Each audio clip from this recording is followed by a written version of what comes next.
The Tinker Hatfield, Oregon alum.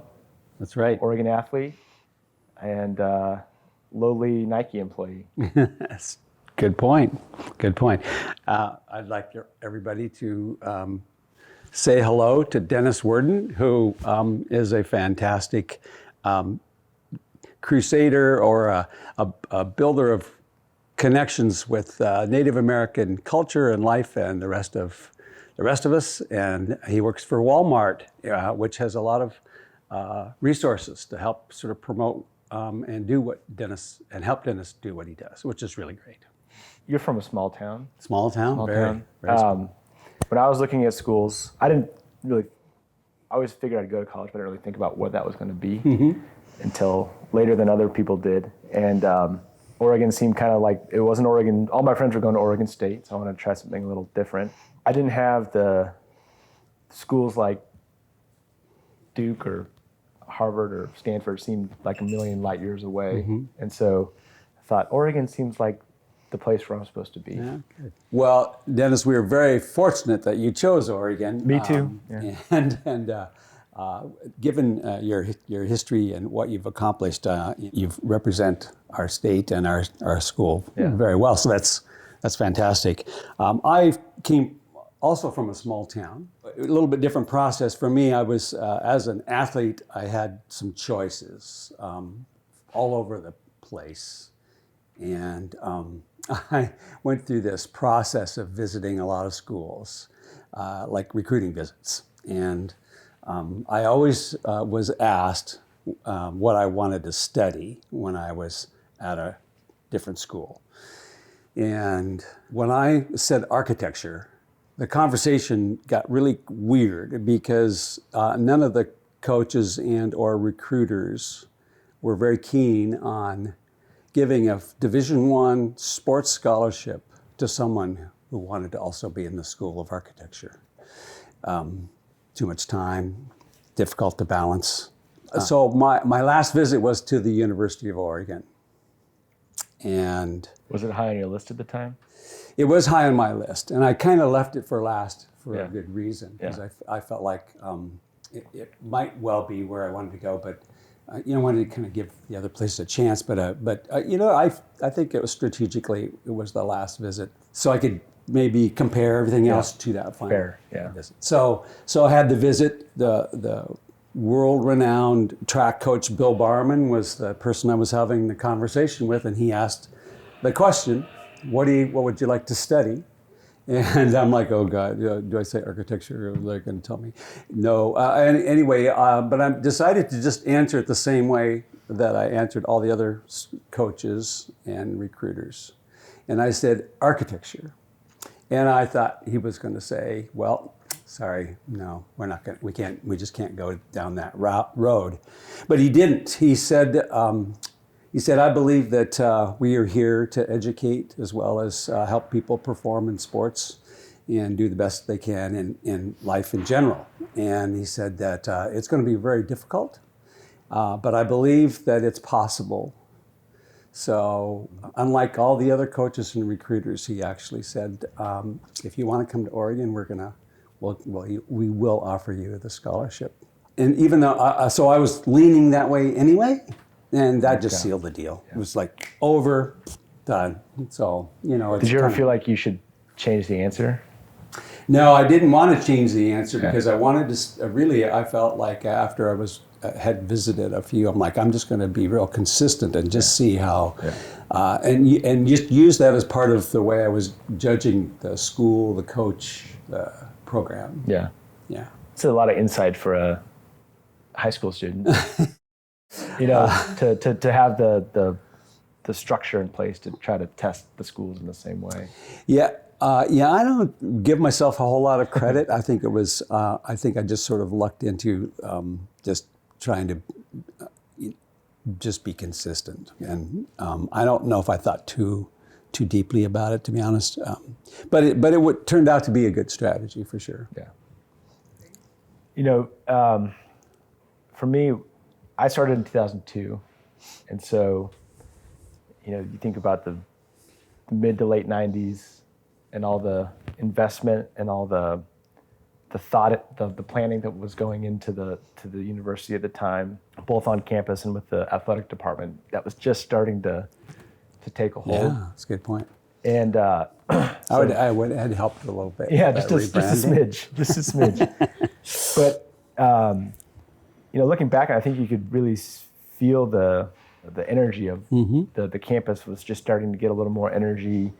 They were building Lillis, the business college at the time, and they just finished the library renovation, and so you could just feel the campus was kind of undergoing a change. And looking back, 18 years later, it hasn't really stopped either. Yeah, we were even winning football games by then. Yeah.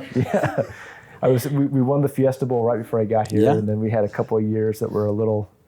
The Wake Forest bowl game was there. Yeah. But that's the thing I remember the most is just the energy that was kind of picking up at the time, and I think it started to feed into academics and to the school, the community.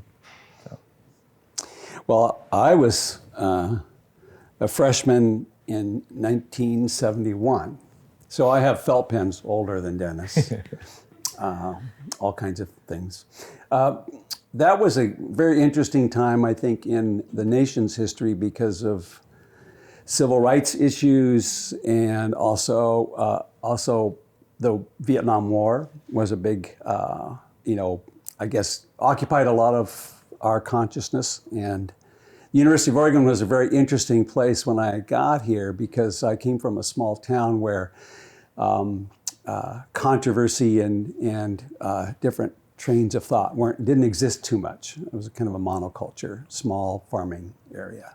So coming to Eugene to me was like, whoa, there were people very much against the war, very much for equal rights and things that I probably didn't think as much about again, coming from a small town in Oregon. So to me, coming here was like this explosion of ideas and controversy. And I remember very clearly that we had to register for the draft. Yeah, all young men did when you turned 18, and I turned 18 early before college, and my number was 29.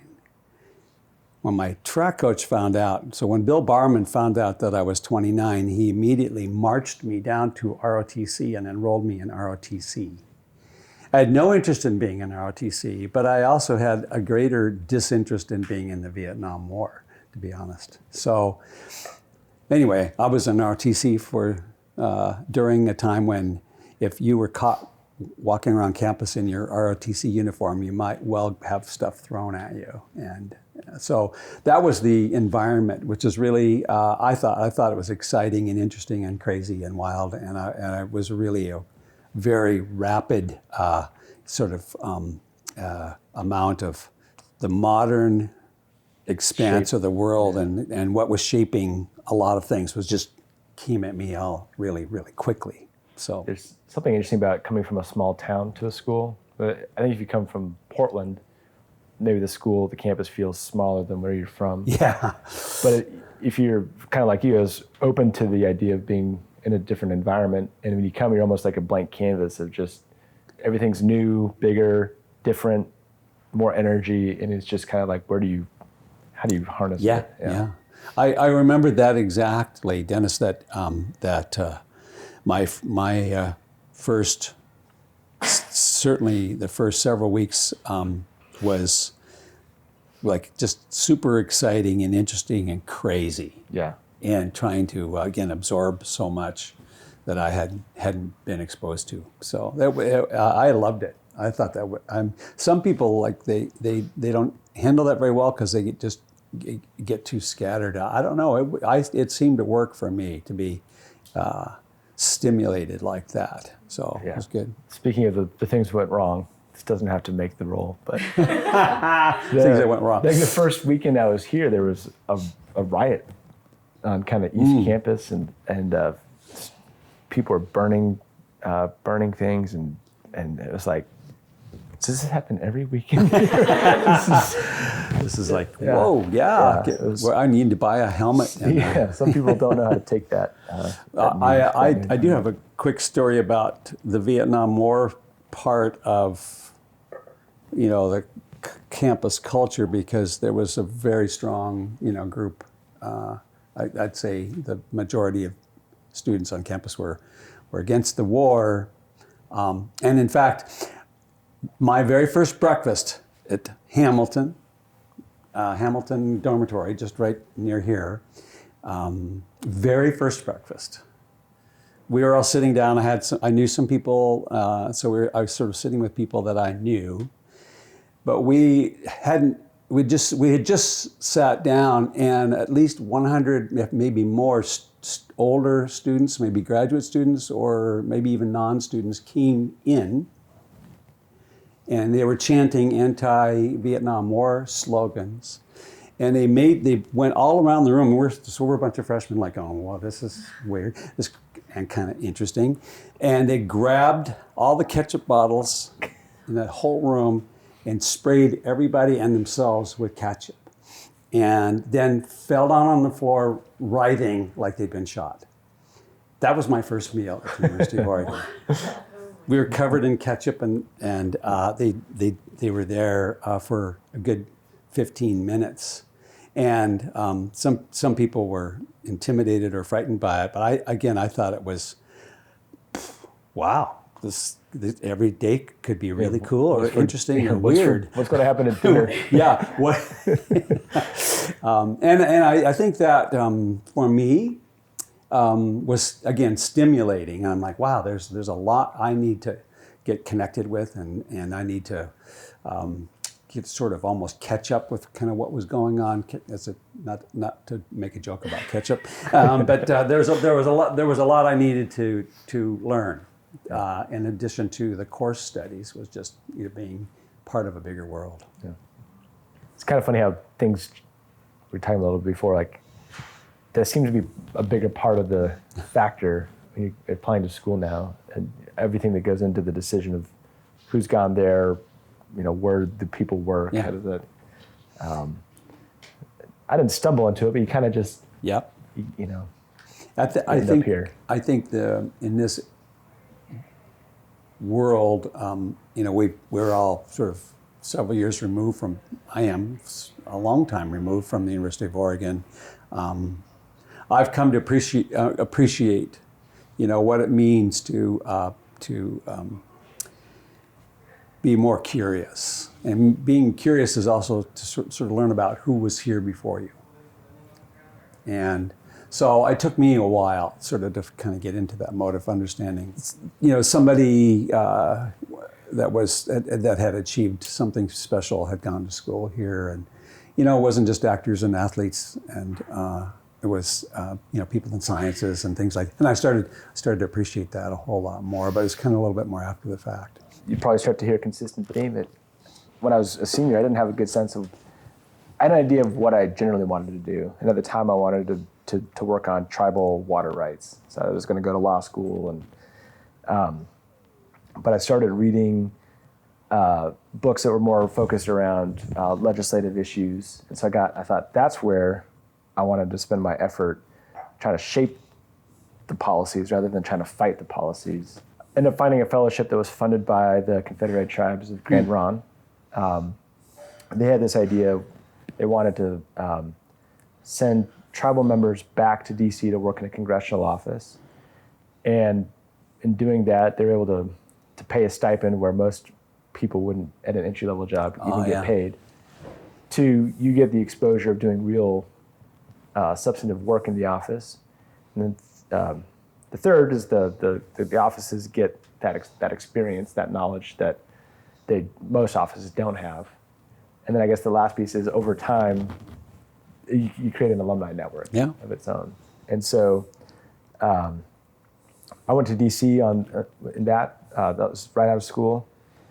It was for a year, and I thought I didn't know if I was going to stay in DC, didn't know what was after that.